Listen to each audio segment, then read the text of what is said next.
Olá pessoal, tudo bem? Eu sou o professor Elson e hoje nós veremos a disciplina Educação Ambiental. Vocês receberão o material dessa disciplina junto com o vídeo, esse vídeo e duas avaliações, tá bom? Então vamos lá. Nós sabemos que a grande problemática desse milênio, sem dúvida alguma, pessoal, está voltada para o meio ambiente, por vários motivos. O maior motivo é que hoje, nós estamos vivendo uma crise ambiental. Crise esta na qual nós sofremos a escassez dos recursos naturais, né? Por causa do crescimento demográfico, o número de pessoas no mundo absurdo, que é esse crescimento demográfico, das atividades industriais, que só aumentam para dar conta desse crescimento demográfico, as atividades agropecuárias e da limitação desses recursos no planeta, já que esses recursos eles são finitos, como nós sabemos. Então o planeta tem recursos para sempre teve e tem recursos suficientes para uma determinada atividade, vamos dizer assim. Mas hoje o homem está buscando mais ainda esses recursos, transformando em melhorias para a sua vida. E isso faz com que esses recursos se tornem escassos, mais caros ainda. Então, e quanto mais essa população cresce, mais ela demanda a busca desses recursos naturais, né? As mudanças ambientais surgem, por exemplo, dessas relações complexas que existem entre o crescimento econômico, padrões tecnológicos, né? E a extração e transformação desses recursos. Então, quanto mais cresce a população, mais demanda por recursos naturais, existe um crescimento econômico por conta disso, né? As pessoas ganham muito, lucram muito com a extração desses recursos e faz com que diminua cada vez mais esses recursos naturais à disposição da população. Surge dessa forma a urgência em discutirmos em todos os espaços públicos e privados alternativas de maneiras inteligentes de preservação e sustentabilidade. E nesse cenário todo que eu estou descrevendo aqui, a escola surge, ela se mostrou como um espaço de suma importância nessa tarefa. Então, a escola, ela talvez, muitos especialistas tratam como a escola sendo o espaço mais importante para se discutir educação ambiental. Então, como alguns pontos que a gente vai ver aqui, a escola como meio ambiente, objetivos dos trabalhos da educação ambiental, vertentes da educação ambiental nas escolas, alternativa para a educação ambiental nas escolas. Então a gente vai ver desde os objetivos, quais as principais vertentes e, ao final, nós vamos ver as alternativas para que tudo isso, a alternativa de como acontece isso. Educação ambiental na escola, acontecimentos norteadores. Tem alguns acontecimentos que fizeram com que surgisse a necessidade de se discutir isso. Eu apontei alguns aqui. Nas últimas décadas, vem se intensificando as preocupações inerentes à temática ambiental e, ao mesmo tempo, as iniciativas dos variados setores da sociedade para o desenvolvimento de atividades junto à comunidade, procurando sensibilizá-la para as questões ambientais. E muito importante também, além de sensibilizá-las, mobilizá-las, né, para a modificação de atitudes nocivas, prejudiciais e a apropriação de posturas benéficas ao equilíbrio ambiental. Então, tem se intensificado várias discussões nesse sentido de mobilizar essa população a deixar de lado atitudes que prejudiquem e se apropriar, adotar atitudes que trabalhem o equilíbrio, né? Por exemplo, essas ideias elas estão ligadas à temática ambiental, né? Então, e essas ideias não surgiram de um dia para outro, né? Vários fatos no ambiente internacional foram formando o que conhecemos hoje por educação ambiental, né? Então, não foi de um dia para a noite, agora vamos discutir, não. Foram vários acontecimentos que foram sendo planejados e esses acontecimentos foram, de certa forma, pavimentando o que nós conhecemos hoje, esse caminho que nós conhecemos hoje como educação ambiental. Para ilustrar, eu coloquei alguns acontecimentos, fatos internacionais que delinearam a educação ambiental como conhecemos hoje.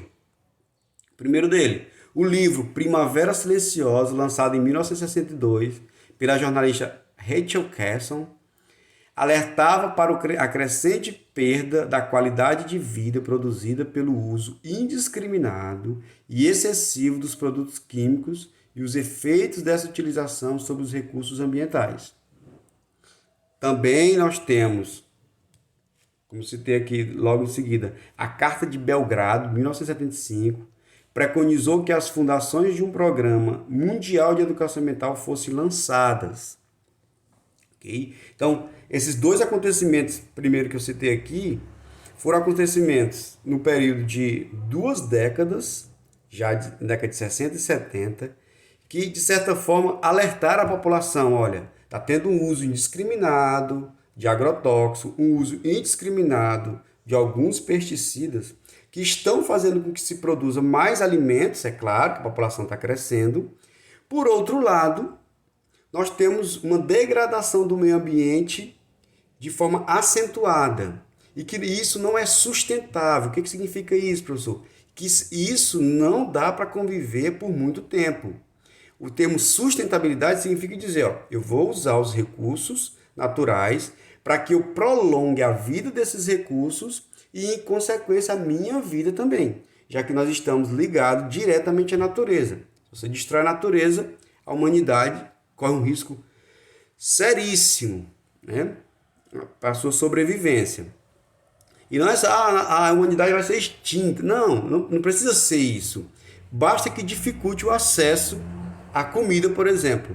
Então, assim, se nós formos observarmos, um parênteses aqui, a população mundial e a brasileira também, mas a brasileira um pouco mais atrasada do resto do mundo, mas a partir da década de 50, 60 e no Brasil, no finalzinho da década de 70, houve um movimento demográfico muito grande.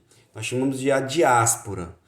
As pessoas saíram do campo e foram morar na cidade. Ao fazerem isso, nós tivemos mais gente querendo comer e menos gente produzindo o que comer. Isso é a lógica. Você tem mais pessoas sem produzir, indo para a cidade, produzir comida no campo, e menos gente para produzir essa comida. Com isso, o surgimento das máquinas agrícolas no campo. Essas máquinas, elas começaram a produzir alimento em larga escala, usando o solo, né? E para o controle de pestes, nós tivemos equipamentos como aviões e tudo mais, agrícolas, e equipamentos de pesticida, de controle de pestes, para que num determinado espaço geográfico se produzisse muito mais comida para abastecer aquela cidade que foi agora invadida, de certa forma, por aqueles que moravam no campo. Tá bom? Então, esses intelectuais aqui, eles começaram a discutir, olha, tá tendo uma mudança aí, nós precisamos discutir isso imediatamente. Em 1977, nós tivemos uma declaração da Conferência Intergovernamental, Tbilisi, sobre educação ambiental. Atentou para o fato de que, nos últimos decênios, o homem, utilizando o poder de transformar o meio ambiente, modificou rapidamente o equilíbrio da natureza. No Congresso de Moscou, de 87, percebe que é uma crescente, chegou-se à concordância de que a educação ambiental deveria objetivar modificações comportamentais nos campos cognitivos e afetivos.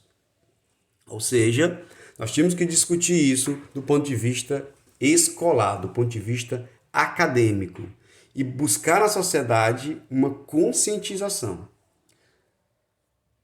Então, nós tivemos, nessa época, uma crescente de discussões. Percebe que começou em 62, 75, 77, 87, que visava alertar a população mundial do risco que ela estava correndo. Mas percebe que quando a população saiu do campo e foi para a cidade, ela perdeu essa preocupação com o campo. Então, nós vivemos numa sociedade, hoje, por exemplo, que muitos dos adolescentes que vivem nas escolas, muitos dos adolescentes que não estudam, ou muitos dos adultos até, que nasceram na cidade, que não têm uma origem no campo, que apenas os pais ou os avós vieram do campo, aqueles que já nasceram na cidade, eles não olham, por exemplo, para o alimento e eles relacionam esse alimento ao campo. Eles não se preocupam de onde vem aquele alimento. Não. Quem vive nas cidades grandes hoje acha que aquele alimento ali é produzido por alguém, alguma máquina, alguma coisa do tipo, e aquele alimento chega na sua prateleira e não tem nenhuma preocupação de saber de onde é que vem, o que foi usado para produzir aquele alimento. Essa preocupação está diminuindo a cada década. E isso é um risco, já que a educação ambiental ela se preocupa com a origem daquele alimento ali. Por exemplo, a origem dele é que significa a nossa preocupação maior. Daí, nós tivemos a presença da escola na discussão, já que nós dissemos que tem que se discutir do ponto de vista cognitivo e afetivo. Do ponto de vista cognitivo, se discute onde? Então, nós encontramos um lugar para discutir. Então, a escola como centro formador dentro da comunidade. A escola, ela é um centro de formador. Eu digo sempre, o pedagogo, ele precisa entender a escola como centro de formador do futuro, como centro de planejamento para o futuro. Então, quando a escola vai mal, o futuro daquele ambiente ali não é um futuro muito bom, aquele local. Quando a escola vai bem, ela projeta o futuro ali, os futuros individuais e coletivos. Então, segundo Vasconcelos, em 1997, a presença em todas as práticas educativas da reflexão sobre as relações dos seres entre si, do ser humano com ele mesmo e do ser humano com seus semelhantes é condição imprescindível para que a educação ambiental ocorra. Então, o Edgar Morin vai falar da ecoética. O Leonardo Boff também vai falar da ética planetária. O que significa isso?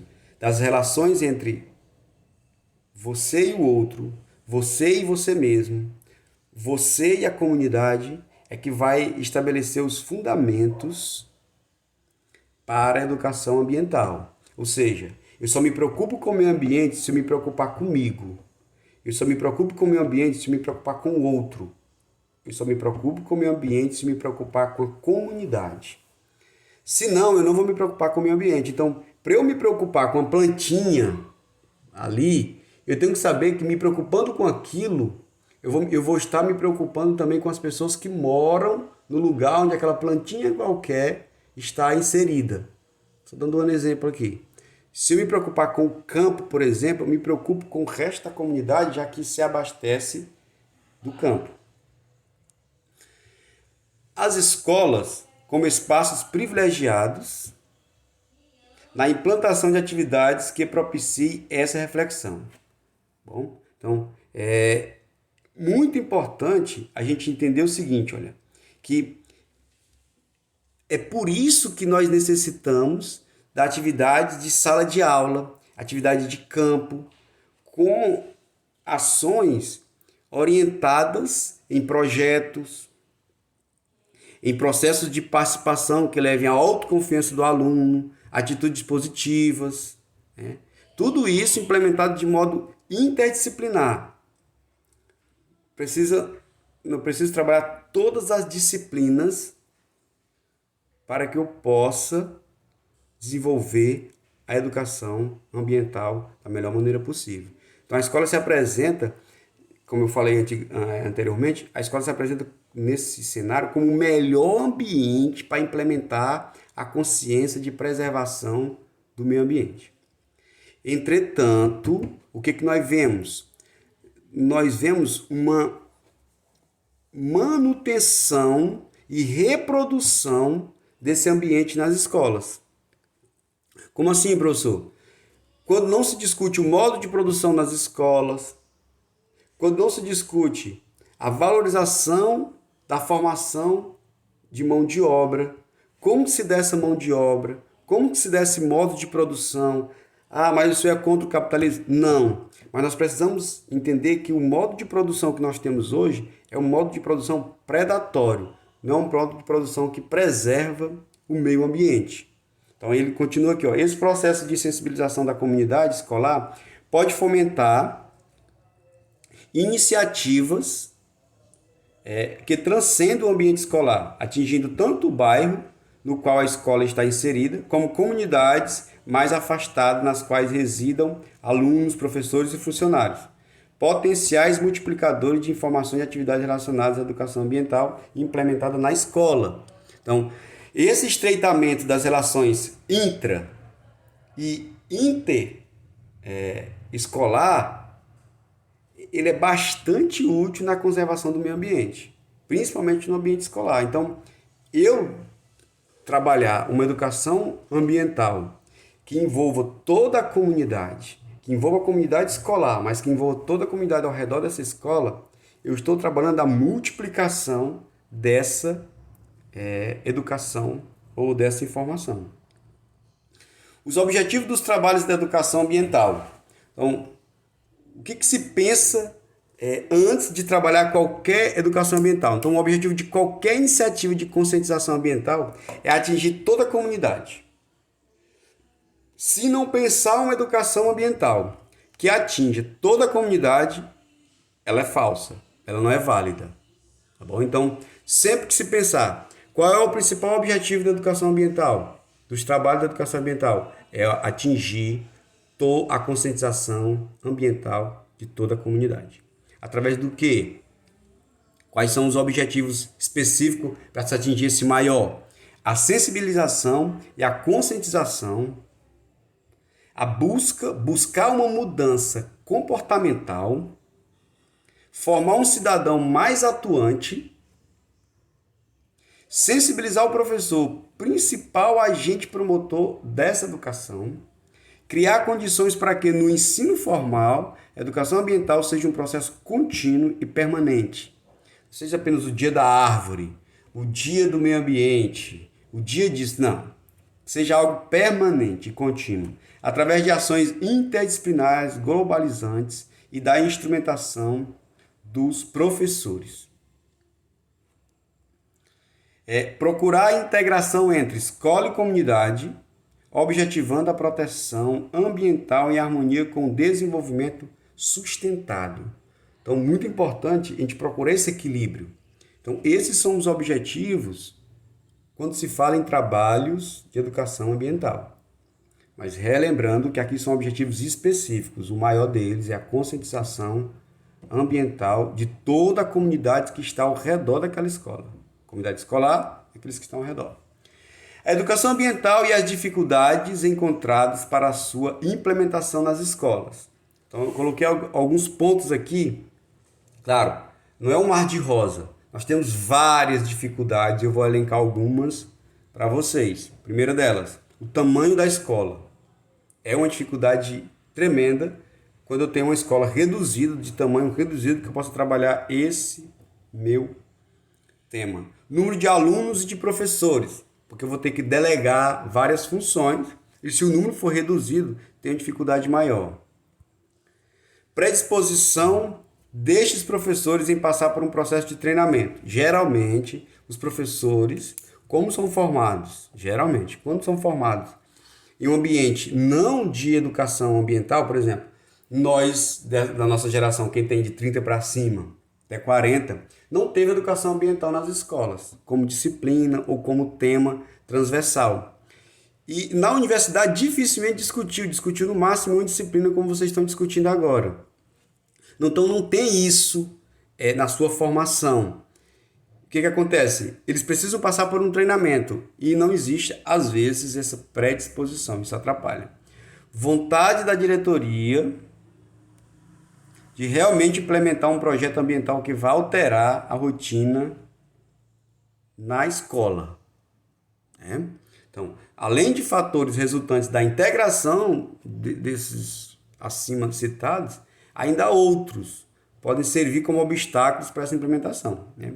Dado que a educação ambiental não se dá por atividades pontuais, mas por toda uma mudança de paradigmas que exige uma contínua reflexão e apropriação dos valores que remetem a ela. As dificuldades enfrentadas assumem características ainda mais contundentes.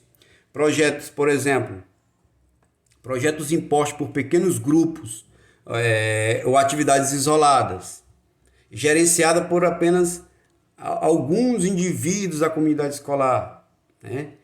Como o projeto de coleta seletiva. A única participação dos discentes nisso tudo é jogar lixo em latões separados.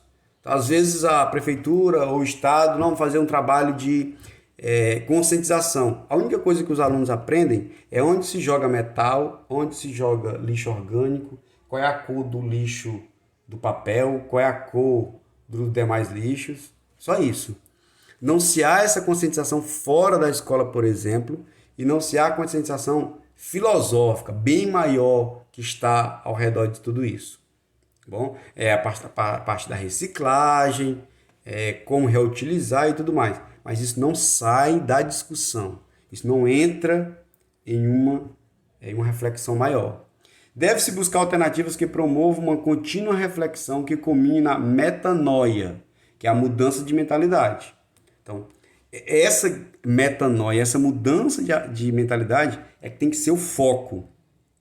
Apenas dessa forma conseguiremos implementar em nossas escolas a verdadeira educação ambiental, com atividades e projetos não meramente ilustrativos, mas fruto da ânsia de toda a comunidade escolar em construir um futuro no qual possamos viver em um ambiente equilibrado, em harmonia com o meio, com os outros seres vivos e com nossos semelhantes. Um dia desses eu fui convidado para ministrar uma palestra em várias escolas do município, no qual eu estava morando, sobre educação ambiental. Professor, o senhor prepara uma palestra assim, de meia hora. E aí fazer parte de um grande projeto da Secretaria Municipal de Educação. E aí eu fui fazer isso. E ao final da minha explanação, a diretora da escola entrou, pediu a palavra e disse, no início, né? Pediu a palavra e disse, prestem muita atenção no que o professor vai falar. Eu imaginei ela dizer o seguinte, prestem muita atenção porque isso vai mudar a comunidade, isso vai servir para que você... Não, preste muita atenção porque isso vai ser cobrado na avaliação do mês. Então, vamos colocar 2 questões, parece que foi 2 ou 3 questões, como pedido na avaliação e vocês prestem muita atenção. Então, enquanto eu estava falando, eu estava observando que os alunos estavam anotando.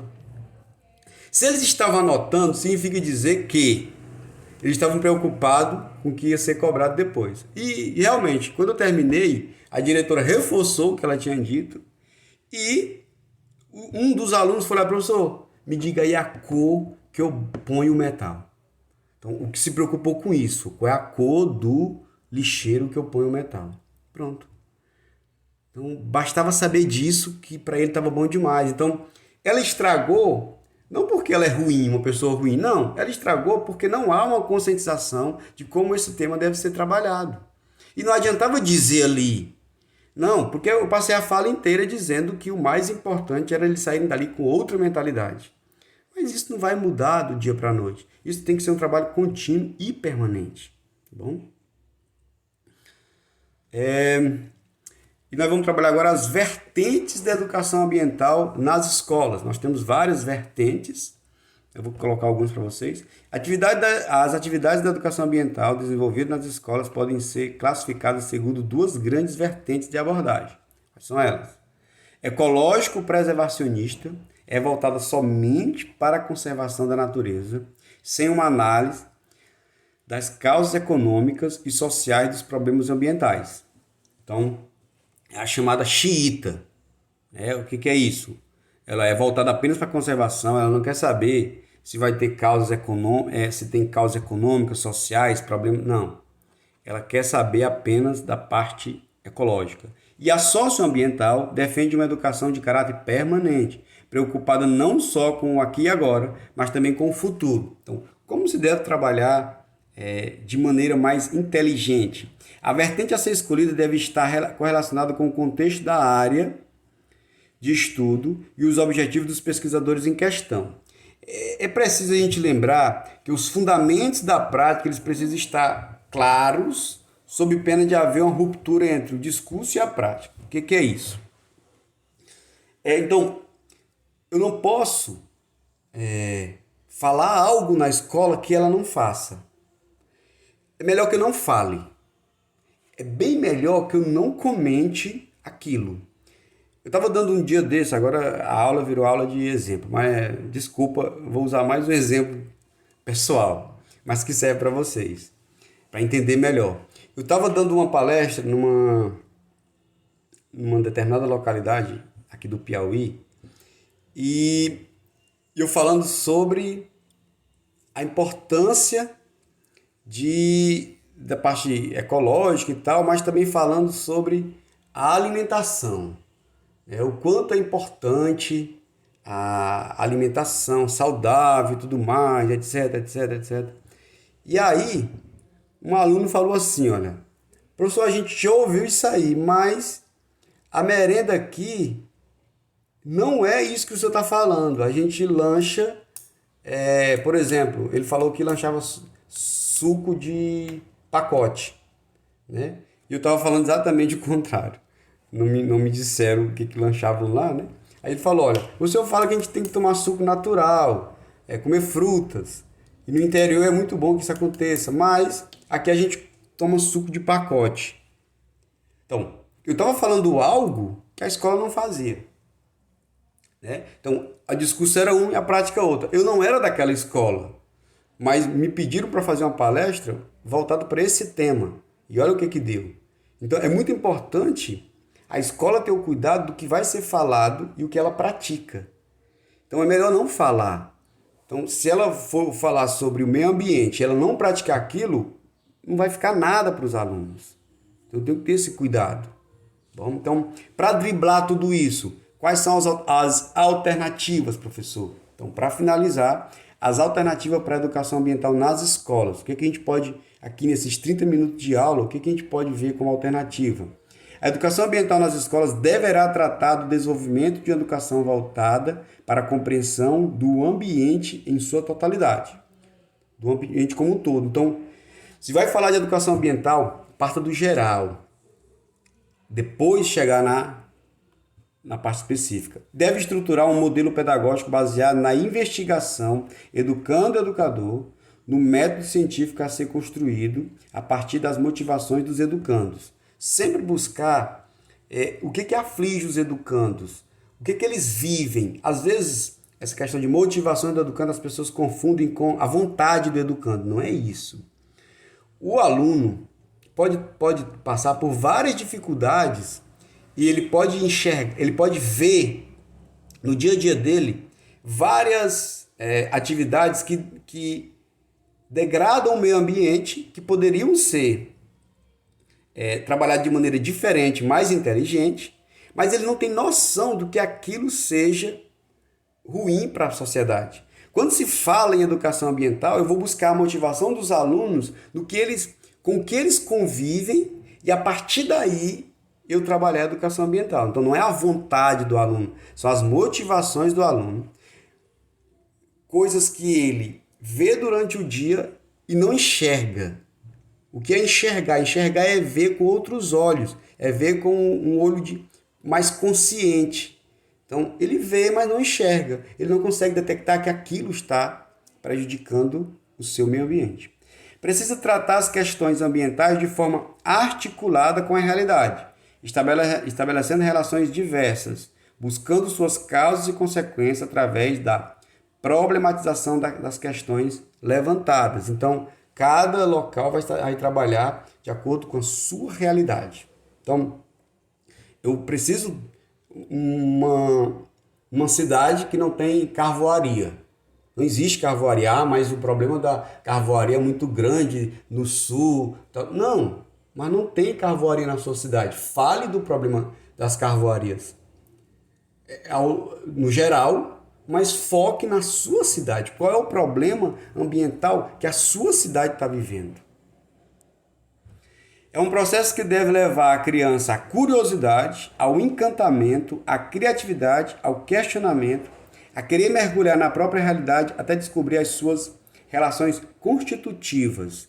Então, desperte na criança a saber de onde é que vem aquele produto, onde é que ele é produzido, quais são, por exemplo, quais são as implicações ambientais para que aquele produto seja produzido. Não é virar caxia, xiita, eu não vou usar roupa porque é feito disso, daquilo, não. Mas desperte na criança a curiosidade, para que a partir daí venha a criatividade. Para que a partir daí, através dessa criatividade, ela possa desenvolver alternativas junto com os professores. O aprendizado possibilita o despertar de processos internos do indivíduo, ligando o desenvolvimento do mesmo, sua relação com o ambiente sociocultural em que ele vive. Então, se eu pudesse finalizar para vocês, a educação ambiental, ela serve para as crianças conhecerem a importância do meio ambiente e aprender como valorizar esse meio ambiente através da sua vivência. Então, basicamente, serve para ela conhecer o meio ambiente e aprender a dar valor ao meio ambiente durante a sua vida, durante o seu dia a dia, ali. O seu dia a dia, não é no dia que apareceu uma discussão, não. O seu dia a dia que vai fazer com que essa criança aprenda melhor a preservar o meio ambiente. Bom, muito obrigado pela atenção e até a próxima, se Deus quiser.